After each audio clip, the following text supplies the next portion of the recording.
All right, today I can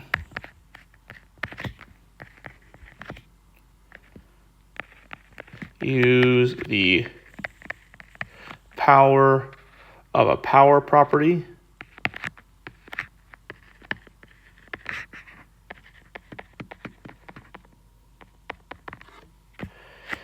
and the power of a product property to simplify expressions with integer exponents.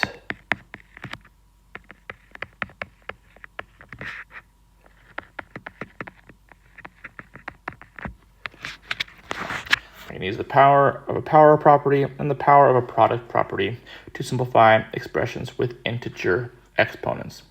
Now, when I say power of a power, what I'm referring to is taking a power, something like 5 squared, and raising it to another power, the power of 3.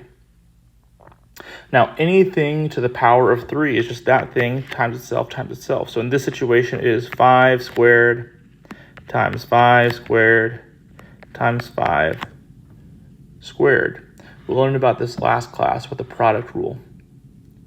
So 5 squared times 5 squared times 5 squared, we know we just add those exponents. It becomes 5 to the power of 2 plus 2 plus 2, or as we know is 5 to the 6th. Okay. Now, simply put, we can get to 5 to the 6th in a simpler way.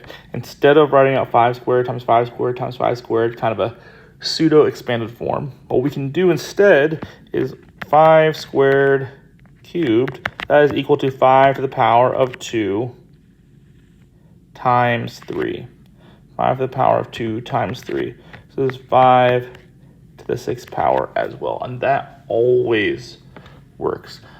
When we are taking the power of another power, we multiply the exponents.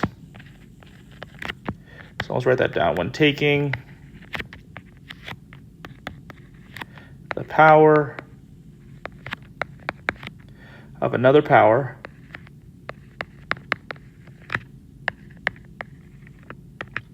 multiply the exponents.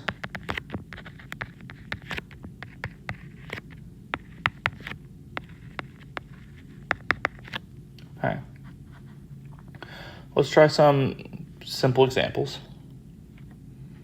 If we have 8 to the 6th cubed, using this rule, we know this is 8 to the 6th, 8 to the power of 6 times 3, which is 8 to the 18th.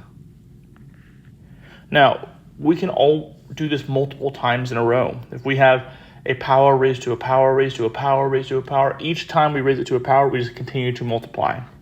So let's take a look at 7 squared cubed to the 4th. Okay, what we're going to do, we are going to multiply 2 and 3 first. So this is 7 to the power of 2 times 3 to the 4th. 2 times 3 is 6, so this is 7 to the power of 6 to the 4th. And now we multiply 6 and 4. What we get is 7 to the power of 6 times 4, which is 7 to the 24th. Make sure we're multiplying those. Okay. This rule applies if we have negative bases as well. So if we have something like negative 2 cubed. Okay. In this situation,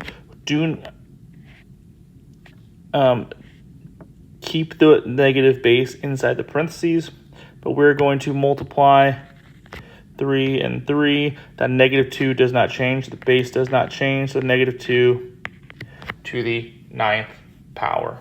Finally, we'll do one last example. This time our base will be a variable instead of an integer. So let's say we have k to the 7th to the 5th. There's nothing different about this problem compared to the previous ones. We still just multiply our exponents. This is k to the 35th power. Okay, so that is power of a power property. Let's talk about power of a product.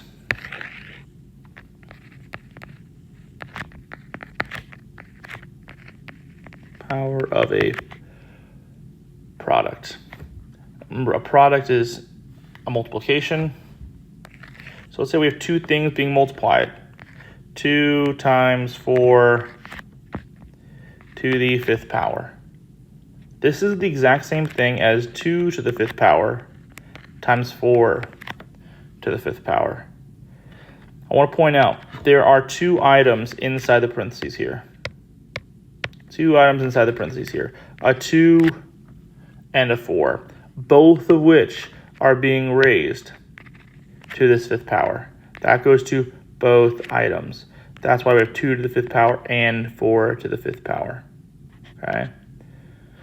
We try this with another example. Let's say we have 5 times 8 to the 10th. There are two items here. Those two items are 5 and 8. Both of those items need to be raised to the 10th power here. So this is going to be 5 to the 10th times 8 to the 10th. We have two examples here where we have two items. We could potentially have more. Something like, we've been using 8 a lot. Something like 9 times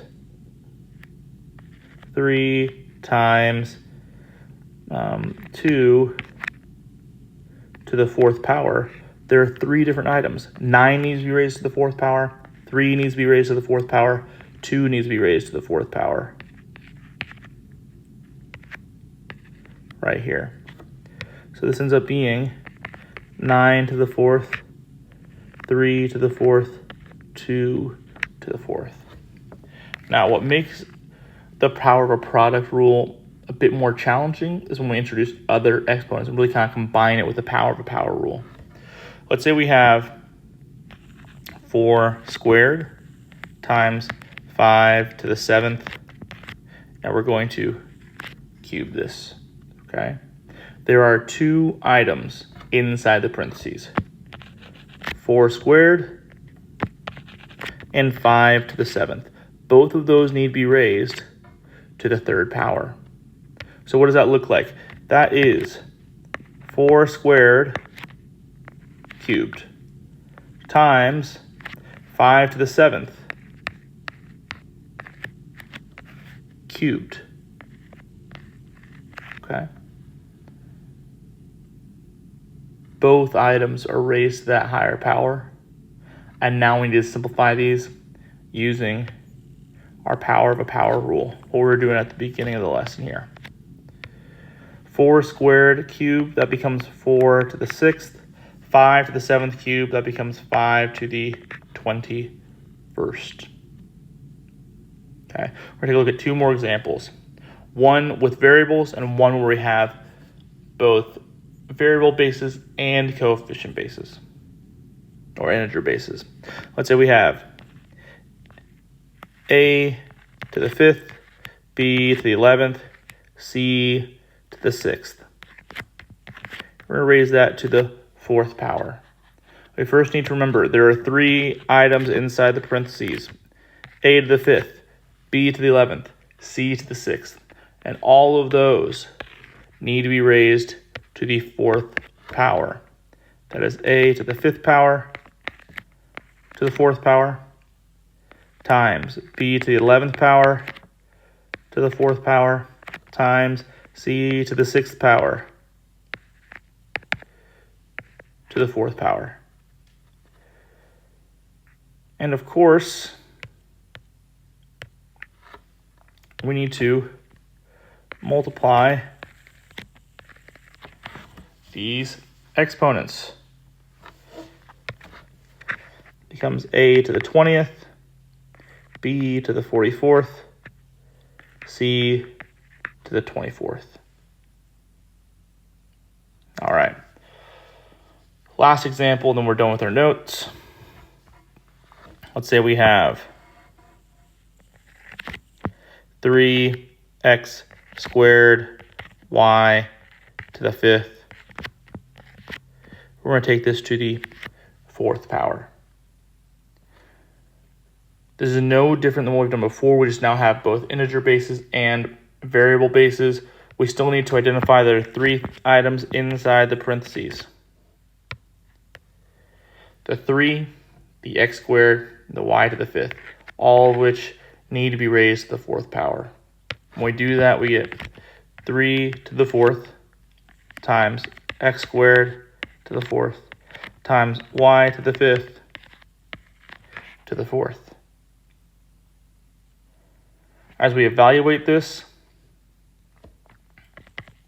we'll write it out as 3 to the 4th,